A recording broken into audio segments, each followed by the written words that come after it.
Hey, this is Meridith Elliott Powell, and once again, welcome to another episode of Thrive, the show where we dive into the strategies, discuss the steps, everything that you need to know to really turn all of this uncertainty into a major competitive advantage. And today's guest, we have Simon Haigh, a growth strategist. You are not going to want to miss what we are going to talk about today. So I am going to hit the video, Simon. We're going to dive in and have a great conversation about how you can really navigate today's uncertainty.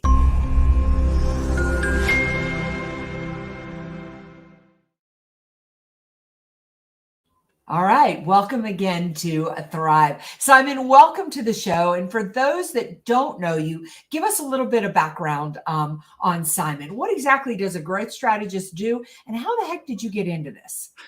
Well, it's great to be here, Meredith. It's great to see you again. And well, the growth strategist is kind of a name that evolved over the last couple of years because I do a lot of work with organizations and leaders and entrepreneurs and SME owners around four aspects of growth.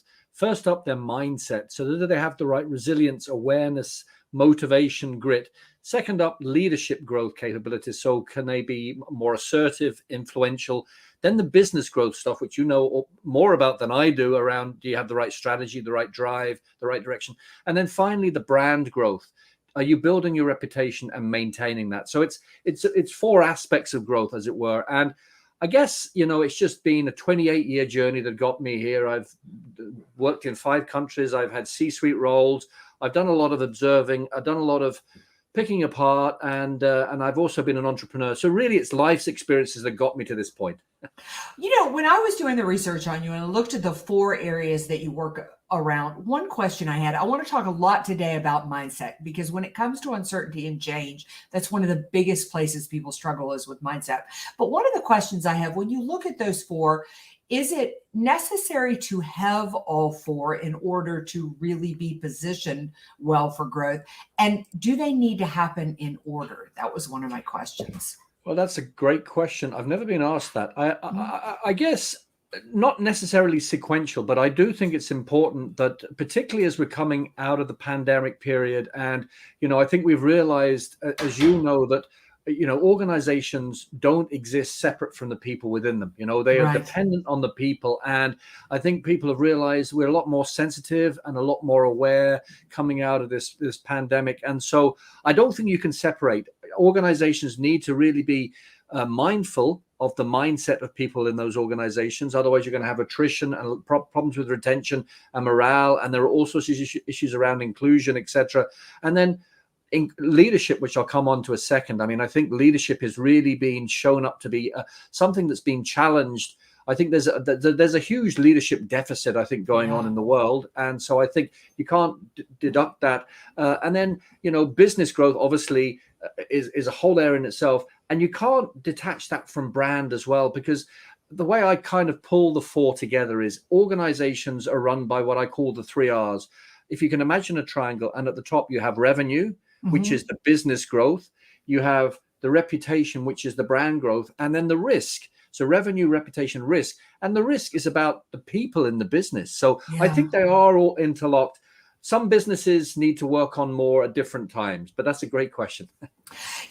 So when I first started studying uncertainty, when this pandemic hit, one of the fascinating things, I did a very unscientific poll and asked people, when uncertainty hits, are you somebody who runs to the sound of the gunfire and takes action, or are you somebody who takes more of a wait and see approach?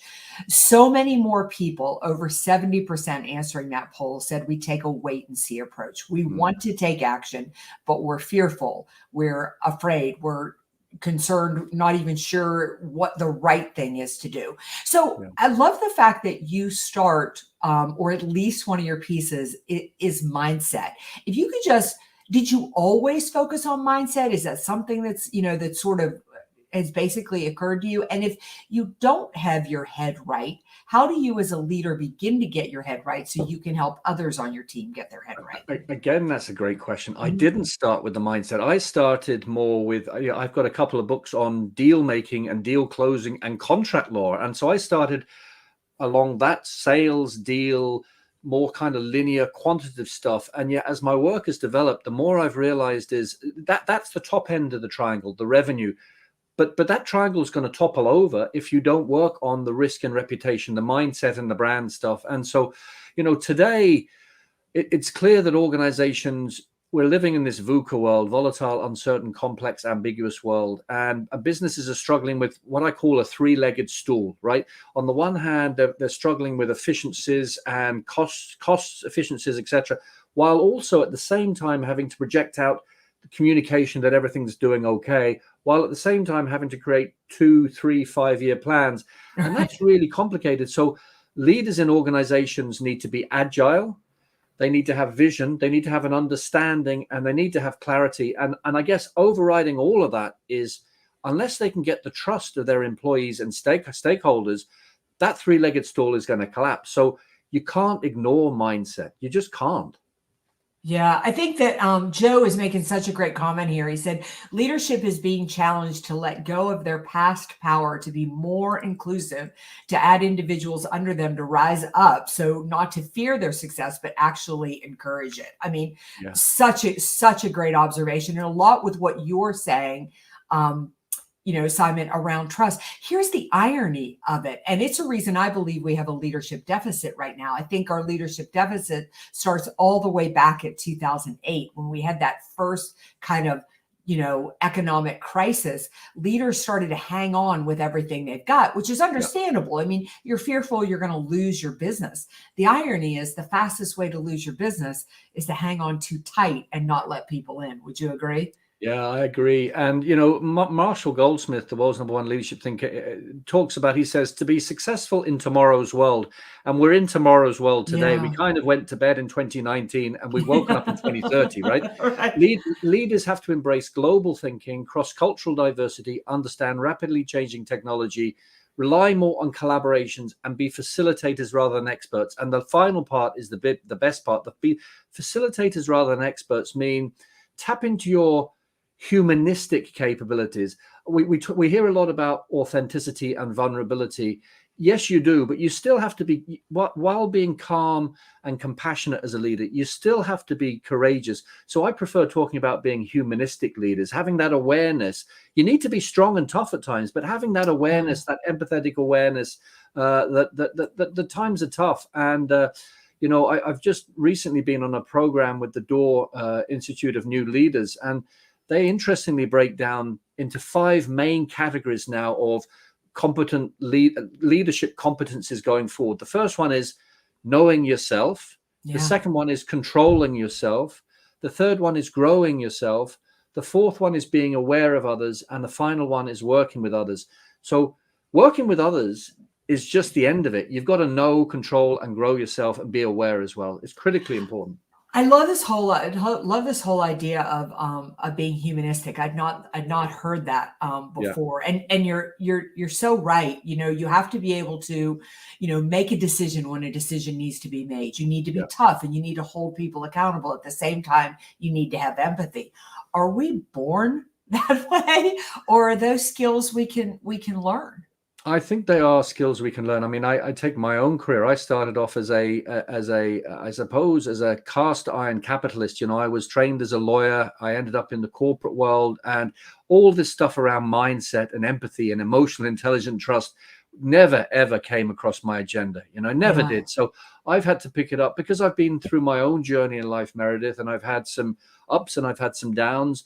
I've also lived through the first pandemic in 100 years. And I think I would challenge anybody out there to say that they haven't in some way been impacted by this. I think some have become more awakened than others. And, as that plays into corporates, I think, corporations are made up of teams of people. They're not just one company, right? And so unless the teams and individuals can trust each other, can have a sense of common objectives, unless there's a feeling of openness, unless there's a feeling of purpose, unless there's a feeling of keeping on track when there are many variables, then teams are going to collapse. And so I think leaders need to have that strong empathy about what's going on within the organization.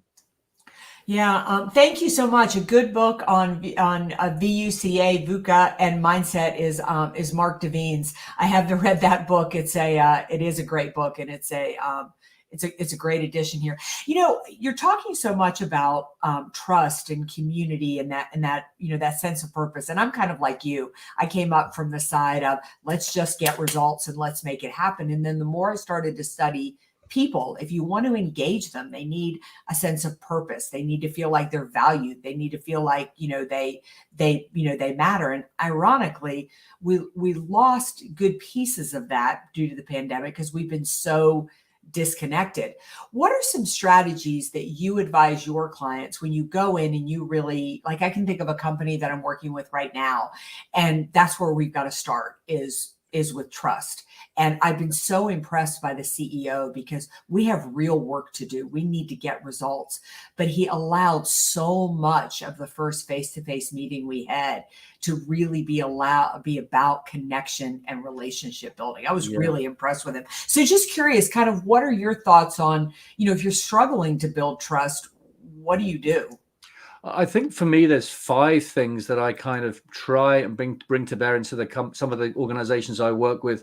I guess the first one then is, is trying to get a sense of where everybody's at with. Do you understand the clear vision of the organization? Why does it exist, and where does it want to go to? And if all stakeholders don't, then the leadership have a job to do in terms of getting that across. So having a clear vision. The second one then is strategic thinking and the leadership to get the organization there. So, the leadership need to have that empathy as to whether everybody's pulling in the same direction. Analytics and routines are important. You've got to measure the progress. You can't just aspire to this stuff. I guess the fourth thing then is a corporate culture that breaks down silos to deal with complex and ambiguous stuff. I think so many companies hide behind this.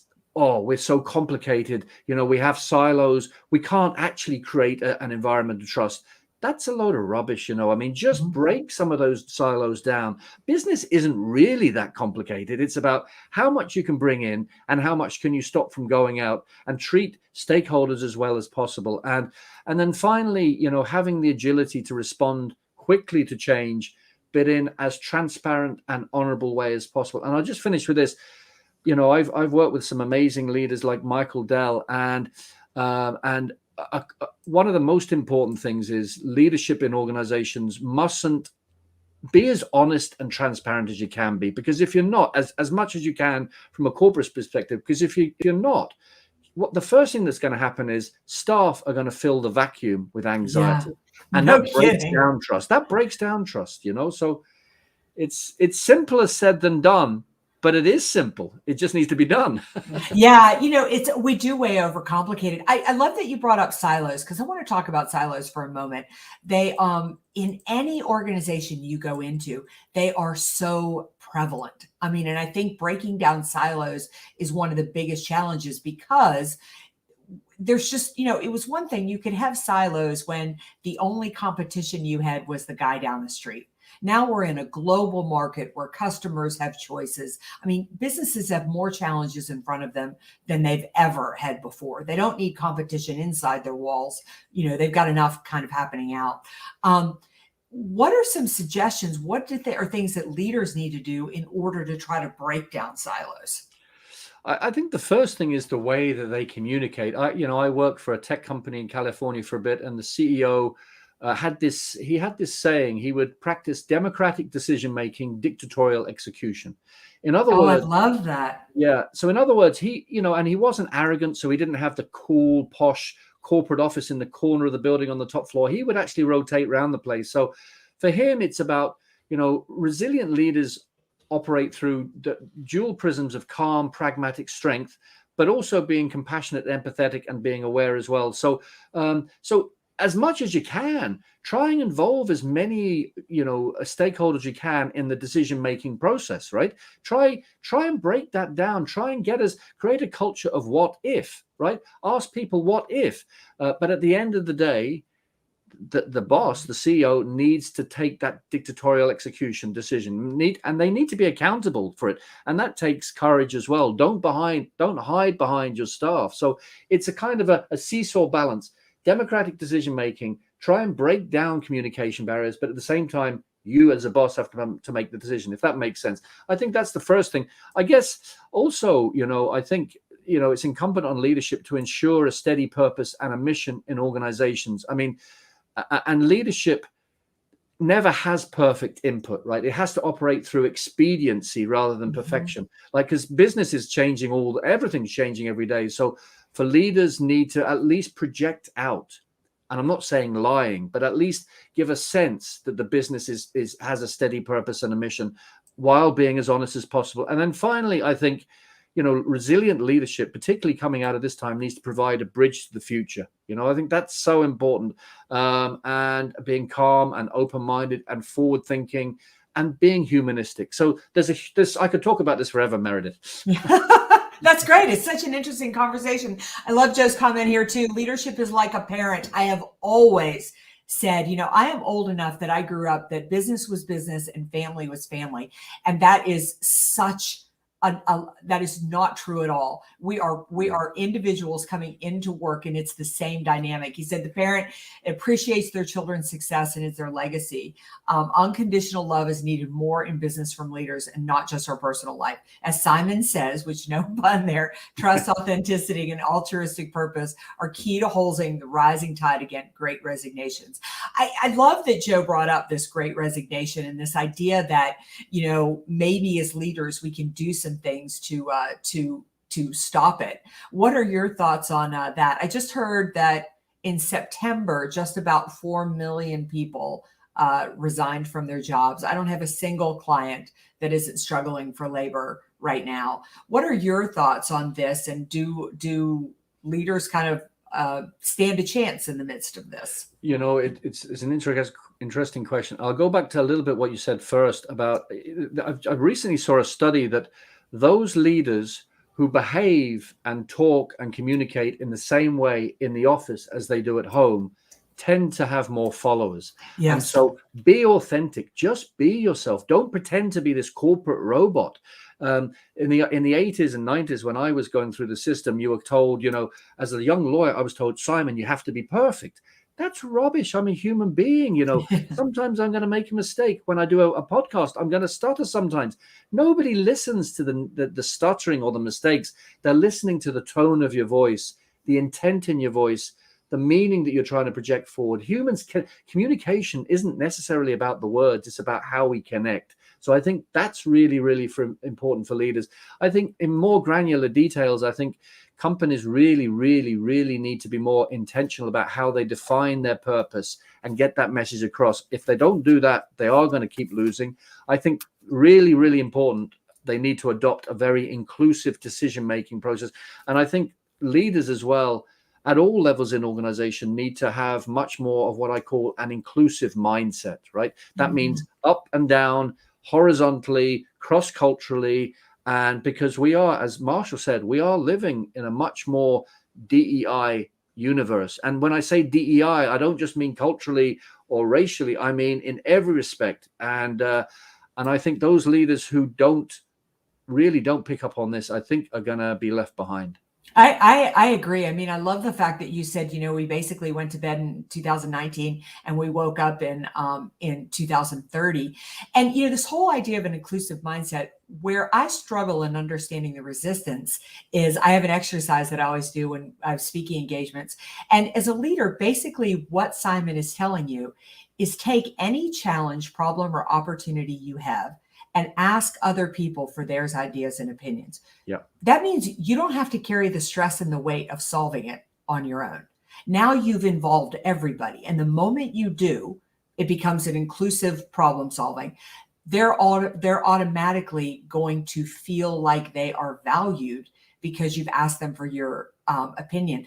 It is I guess I understand it's not easy because a lot of times it feels easier just to pull the trigger, but it's the simplest fix to basically what is going on. We've got a question here. If you are a seller in this environment, what other behaviors would you suggest modifying in approaching prospective customers, kind of giving this environment? Well, I think we need to almost get away from using the word seller or sales and think more into, I do a lot of work around this training, and think more in terms of, are you bringing value? Are you developing a relationship? Are you thinking longer term, right? Because because, you know, it is about that connection. It is about that visceral connection. It is about trust. Sales is also about Oh, trust yes. and empathy. And, you know, I see this in my own practice. I don't know what you can see behind me. I've got a pipeline, an opportunity chart up there, and I make a real effort every couple of months to reconnect with prospects and leads. And I get a sense when they're going to say, yes, I'm interested or not, because of the way I've been communicating with, because I haven't been pestering them, because I haven't been hard selling. So I think moving away from talking about sales and selling and more about providing value and building relationship and being of support, I think is going to be much more important as we come through the pandemic. I agree. I had a CEO say to me, and I've repeated this phrase so much, I love it. He said, you know, I really don't need a salesperson coming in and asking me what's keeping me up at night. I need a salesperson who comes in who can tell me what's keeping me up at night and what I need to do to solve it. Yeah. Simon, it is hard to believe, but we have come to the end of this podcast. I just have two last questions. Your biggest piece of advice for our audience and how the heck they find you, because as everybody has said, this has been amazing content. You can talk all day. So I want to make sure that people can tap into you. Well, I guess my biggest piece of advice would be ask yourself 3 questions every morning for maybe 6 weeks. I do this when I coach, and this is about improving your level of awareness, because if you don't have awareness, the chances are you're not going to communicate and connect effectively and sell and drive revenue, and et cetera, et cetera. And the 3 questions are, do I trust myself? And do I like myself? And do I respect myself? And I guarantee at the end of 6 weeks, you might not do those things, but you'll definitely have a better sense of self-awareness. You know, that's so important. And the way people can connect, I'm addicted to LinkedIn. I'm on it probably too much. So LinkedIn is my platform of choice. My website is simonhaigh, HAIGH.com. And my email is simon@simonhaigh.com. All right. Thank you so much for joining us, Simon. I got to have you back because I could have done this podcast all day. Likewise. I just really enjoy you. So thanks so much. We're going to wrap this up, put it on a podcast, so it'll be available for download. We'll connect with you.